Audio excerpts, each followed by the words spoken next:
Hello students, you are welcome in class 8 mathematics exercise 6.4 and question number 6. Find the length of the side of a square whose area is 441 meter square. तो हम solution करते हैं इसका. Area of square is equal to 441 metre square. We know that the area of square is side multiply side. तो side multiply side is equal to 441 metre square. तो side into side को हम side का square यानी side square भी लिख सकते हैं इज इक्वल टू 441. अब यहाँ पे हम क्या करते हैं, taking square root both side. हम दोनों तरफ स्क्वायर रूट ले लेते हैं. तो हमारे पास क्या हो जाएगा, साइड के स्क्वायर का स्क्वायर रूट और 441 का स्क्वायर रूट ले लेते हैं. तो इससे क्या होगा कि स्क्वायर से स्क्वायर रूट कैंसिल हो जाएगा. तो हमारे पास यहाँ पे बचेगी साइड, और साइड 441 का इस तरह से हम जब स्क्वायर रूट फाइंड आउट करेंगे तो हमारे पास आ जाएगा वो 21. Hence the length of the side is equal to 21 meter. Now question number 7. Question number 7 है in a right triangle ABC angle B is equal to 90 degree. अब पार्ट ए है if AB is equal to 6 centimeter BC is equal to 8 centimeter then find AC. तो हमें यहाँ पे जैसे आपको AB 6 centimetre BC 8 centimetre, तो हमें यहाँ पे AC फाइंड आउट करनी है. इसी तरह से पार्ट बी में भी है, AB 13 सेंटीमीटर है, BC 5 सेंटीमीटर है, और हमें AB को फाइंड आउट करना है. यानी हमारे पास BC और AC हैं, हमें ये AB फाइंड आउट करनी है. तो इस तरह से हमें ये फाइंड आउट करने हैं. तो हम सबसे पहले हम इसका करते हैं भाग ए को हल. तो भाग ए में दिया हुआ है AB is equal to 6 centimetre, BC is equal to 8 centimetre. तो यहाँ पे आप देख सकते हैं कि AB 6 सेंटीमीटर और BC 8 सेंटीमीटर है. अब स्टूडेंट्स, ये एक राइट एंगल ट्राइंगल है, तो हम इसमें क्या यूज कर सकते हैं, पाइथागोरस थ्योरम. तो यहाँ पे अकॉर्डिंग टू पाइथागोरस थ्योरम हमारे पास क्या होगा, AC का square is equal to BC square plus AC square. यानी हाइपोटेन्यूज का स्क्वायर बराबर होता है the sum of square of the other sides, यानी जो उसका बेस का स्क्वायर और प्लस में परपेंडिकुलर का स्क्वायर. तो यहाँ पे AC का स्क्वायर बराबर हो जाएगा, हमारे पास बेस है हमारे पास 8, तो 8 का स्क्वायर और प्लस में परपेंडिकुलर है 6, तो 6 का स्क्वायर. तो AC का स्क्वायर इज इक्वल टू 8 का स्क्वायर हो गया हमारे पास 64 और 6 का स्क्वायर हो गया 36.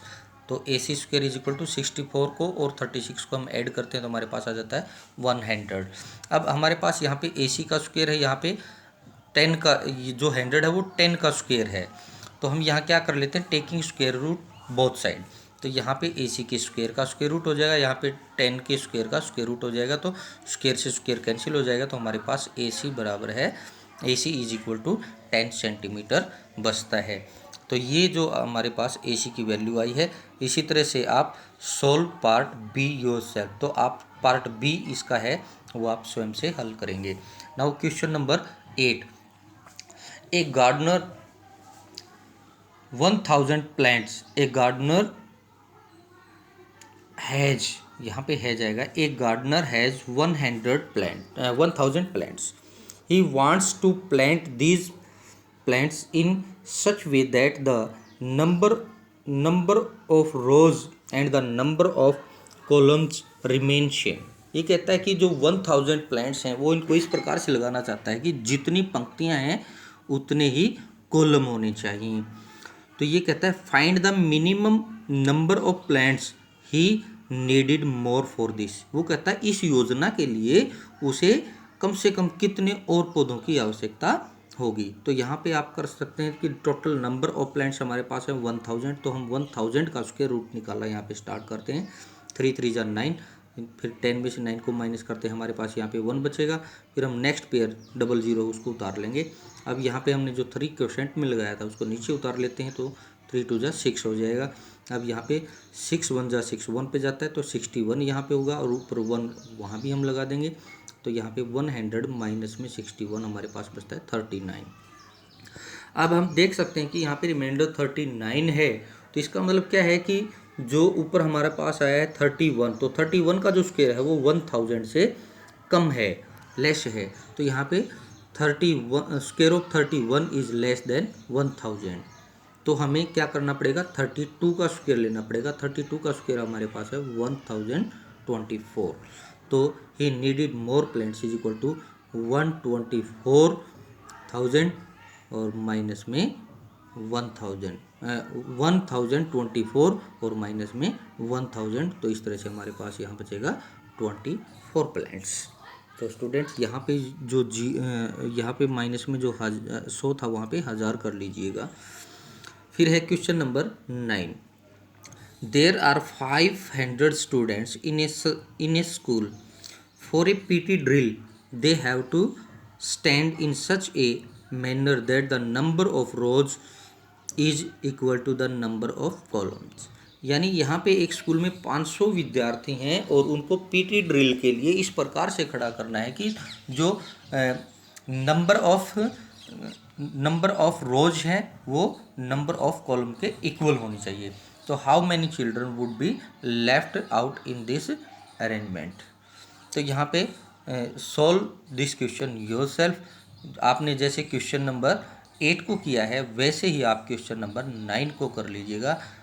तो स्टूडेंट्स यहाँ पे बस एक ही फ़र्क होगा कि जितना यहाँ पे जैसे रिमाइंडर 39 बचा था यहाँ पे, तो इसमें तो पूछा गया था कितने पौधे और चाहिए ताकि ये अरेंजमेंट सक्सेस हो सके, और इसमें पूछा है कि कितने स्टूडेंट चले जाएं कि ये अरेंजमेंट सक्सेस हो जाए।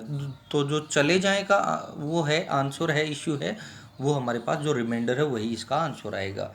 तो स्टूडेंट्स इस एक्सरसाइज को और इस चैप्टर को अपनी फेयर नोटबुक में कंप्लीट कर लीजिएगा। अगर अभी तक आपने मेरा यूट्यूब चैनल सब्सक्राइब नहीं किया है तो इसे सब्सक्राइब कर लीजिएगा, वीडियो को लाइक कीजिएगा, अपने दोस्तों के साथ शेयर कीजिएगा और बेल आइकन को प्रेस कर लीजिएगा ताकि अगली वीडियो का नोटिफिकेशन आपको मिलता रहे। Thank you and have a nice day.